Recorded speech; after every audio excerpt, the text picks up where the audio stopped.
Alright guys, so we're back again. And we are back on the Gardner K7000. As you see in the previous video, I showed you how to safely test the high voltage on the flyback transformer anode and how to safely discharge it from the same anode actually. Again, even though this is discharge, stay away from that hole. It can still hurt you, severely hurt you. But we need to work on this chassis monitor board.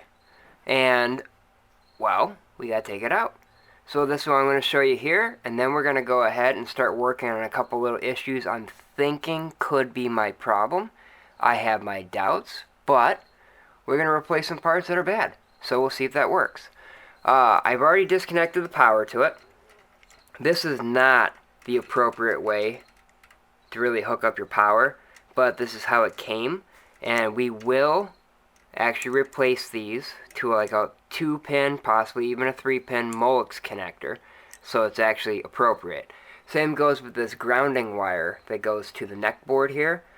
This is not appropriate either, so we will replace this entire length of wire to the CRT tube itself. Alright, but what we need to do is we're going to remove the neck board itself. Alright, and then this is going to be kind of tricky to show because I got terrible lighting for this, but back inside of here, it's right here. I know it's kind of a pain in the butt. Right there.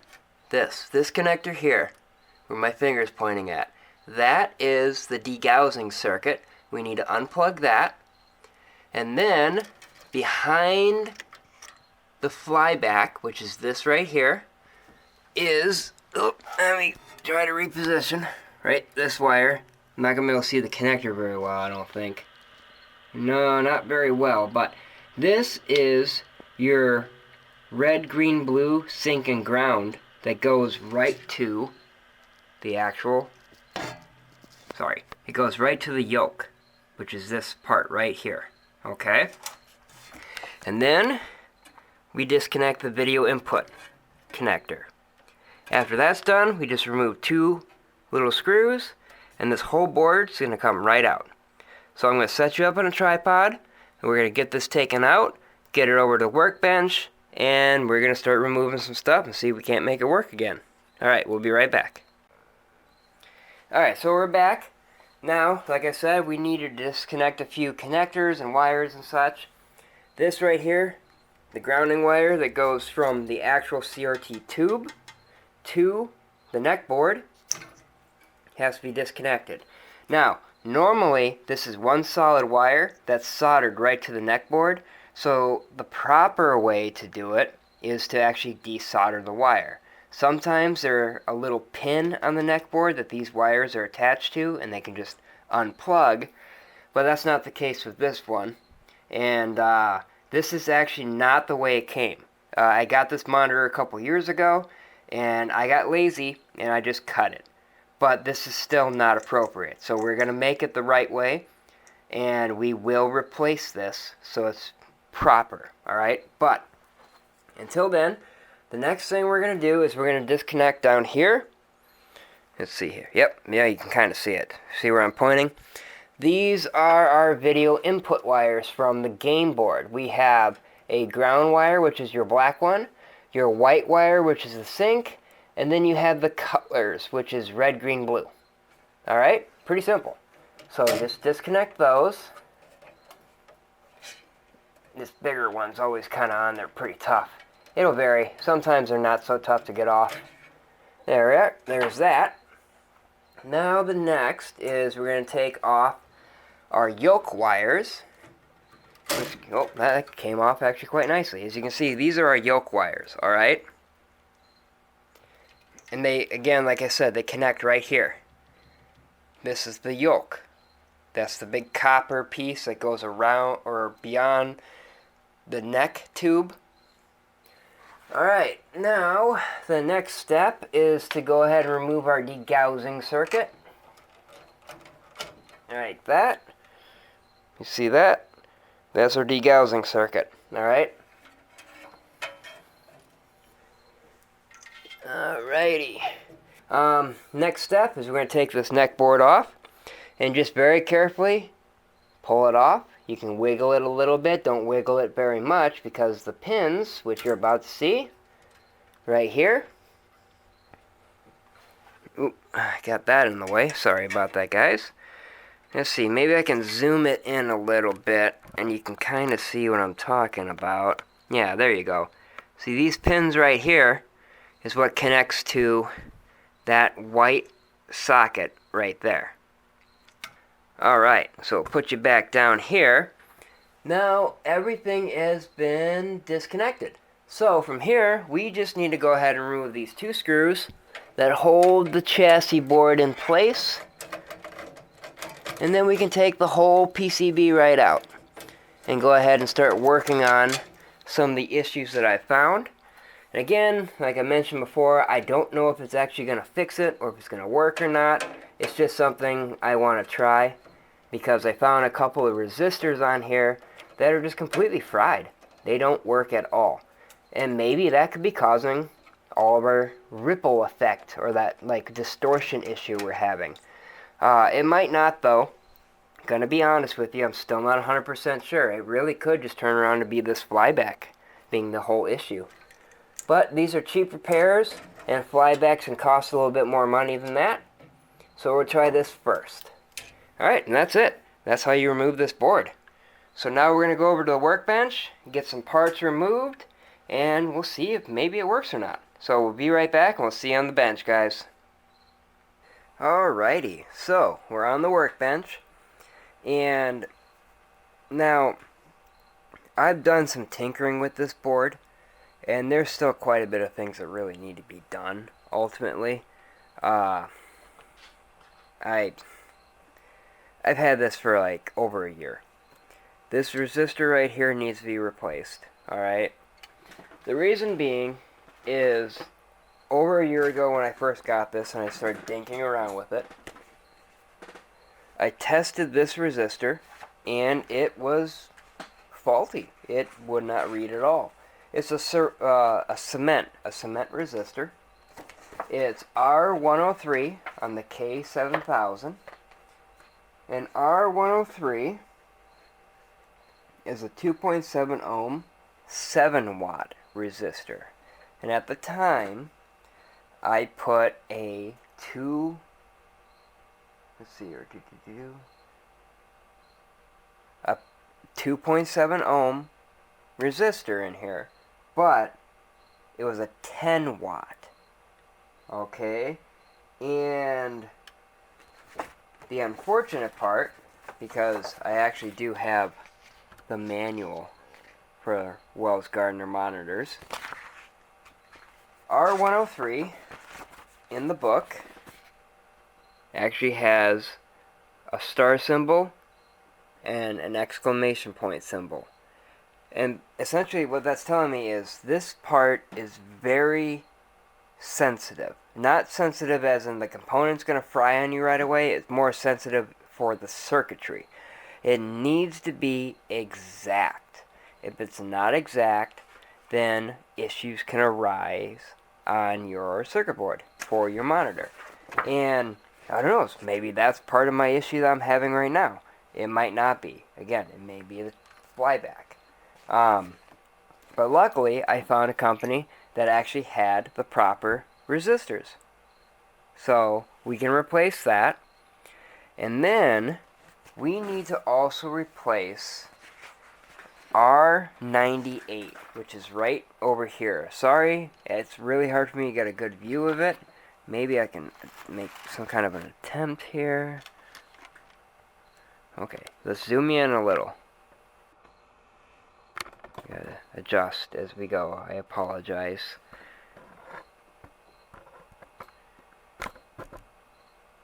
Alright, so, right there.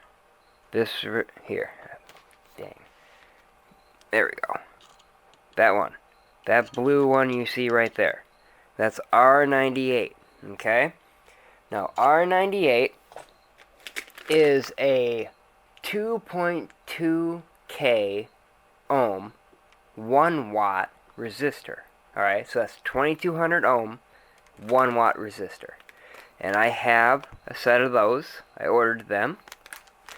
And we're going to replace that. And the reason being is when I pulled it out of circuit already and tested it, it's just open. Meaning that it has no resistance. It's fried. And if you're curious, that resistor is in front of the horizontal width coil, which is that little bit of copper you see right there. That's a winding. And it is part of the circuit. So that could also be causing some issues. It may not be. We'll find out.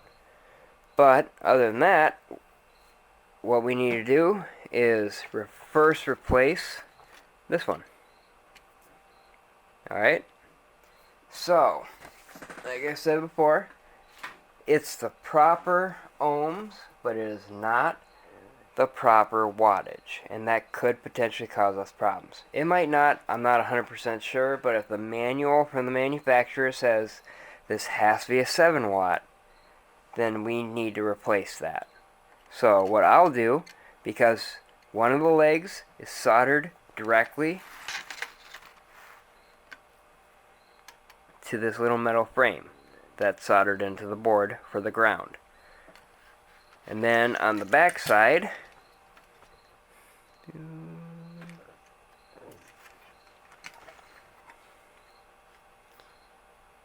right there, we gotta remove that. So, the first thing we're gonna do, just to make things a little bit easier, is we're gonna go ahead and cut the top wire. Okay? The reason we do that is since this leg is connected right to the frame, it's just going to be easier to cut that one, pull this off once the solder liquefies, and then do the same on the back side. Liquefy the solder, and just pull the resistor right out.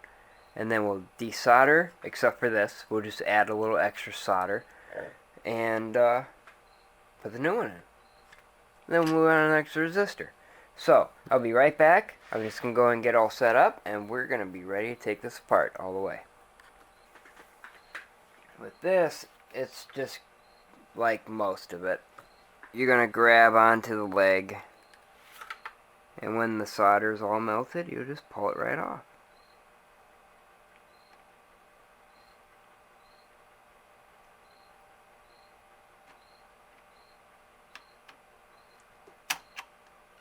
This is a big piece of metal, so there we go. Like I mentioned already, gotta remove the resistor.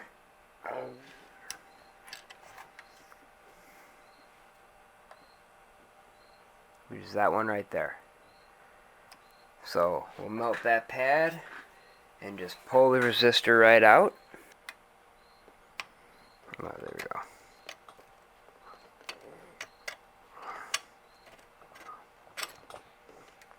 Okay, there it is, removed. Alright, now from here, it's just as simple as putting in the new resistor. Yep, there we go. You can see it's gone now. So put in our brand new 7 watt resistor. Alright, now with that soldered into place, we can actually start working on, let's get you moved, there you go, that resistor right there.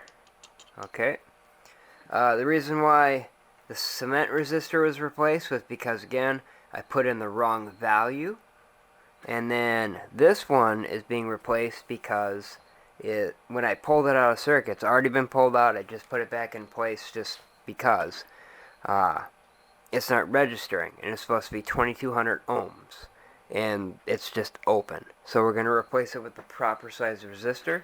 We're going to basically do the same kind of procedure, but since this was removed already for testing, I'm just going to flip the board over, desolder it, and then put in the new resistor, which is that one right there.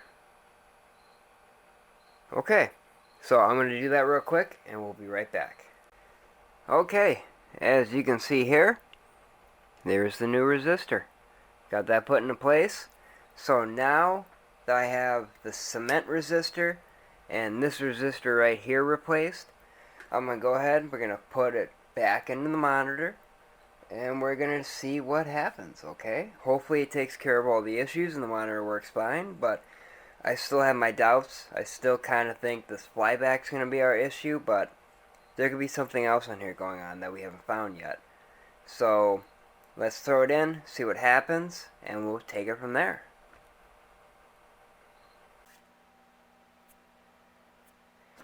Alright guys, so we got those two resistors replaced on this circuit board here. We got this one right over here, the cement resistor, and then of course the one over here that you can't even see because everything's blocking it.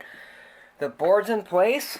I already put the yoke connector on, and the reason why is because that's just a giant pain in the butt the way it's positioned. So it's already in place. This is our ground, our red, green, blue.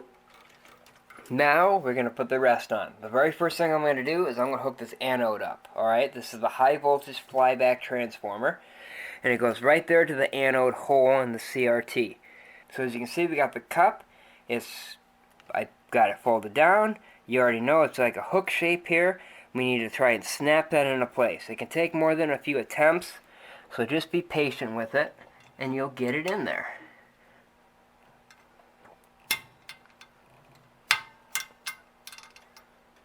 Okay, we are in place. Then we snap her in place. Make sure she's in a good spot. There we go. She ain't going nowhere. Next, we're going to hook up our neck board. Let's get that hooked back up. And there's only one way for it to go on, so you can't put it on wrong. You really, really can't, even if you try. Okay, that's in there nice and solid. Like I mentioned before, this wire is going to get replaced. We're not doing it right now because it's all test mode right now. Once we get everything figured out, all the problems solved, then we'll replace this as a solid wire. So we'll get this reconnected quick. Alright, next, right here, our degaussing coil. Alright, now you're not going to be able to see it very well, but it goes in all the way in the front. There's going to be two little pins up here that you connect it into. It doesn't matter how it plugs in. So we got that plugged in. Now, all that is hooked up. The next step from here is to plug in our video signals from our game board. Okay? Now our ground and our sync are on these top three pins right there. And then the colors are right there. Alright. So, after that, we'll plug the power back into the board.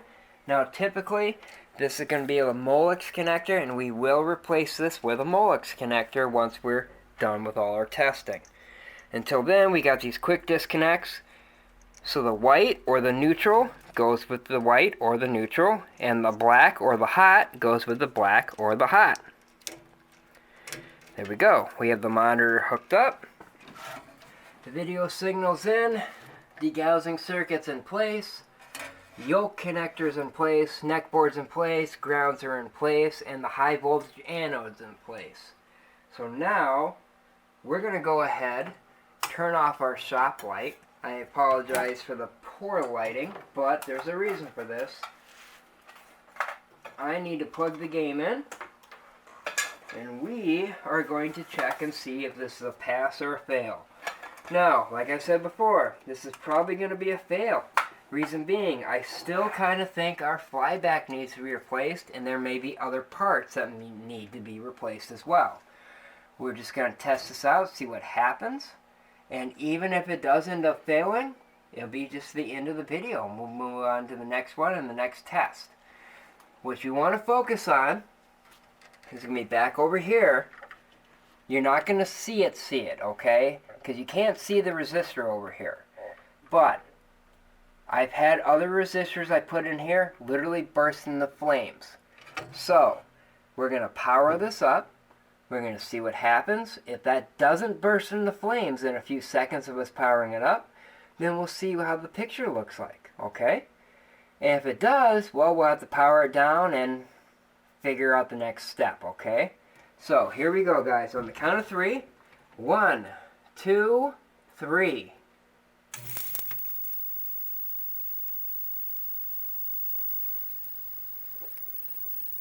So far, so good. I'm not seeing it burn up. I mean, it's smoking. Oh, there it goes. And it's out. Okay, so that one burnt up on us.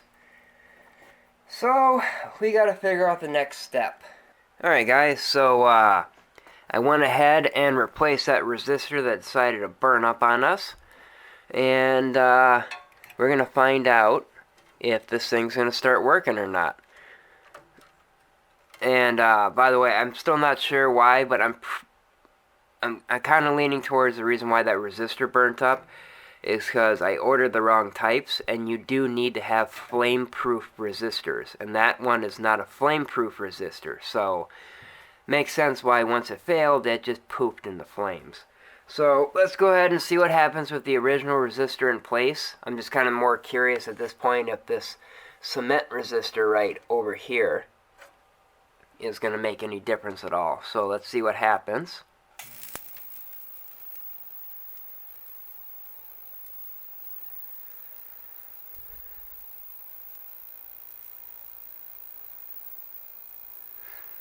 Well, at the moment there's no flames, so that's a bonus.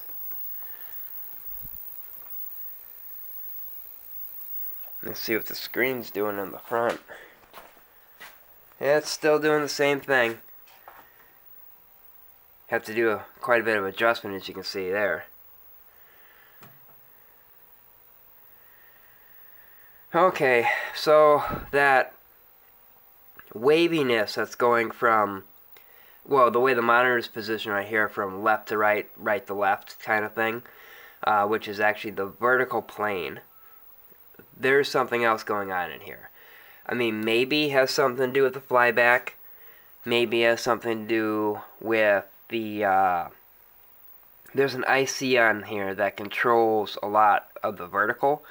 Maybe that's starting to have a little bit of an issue. Or there could be some kind of interference I'm not sure about.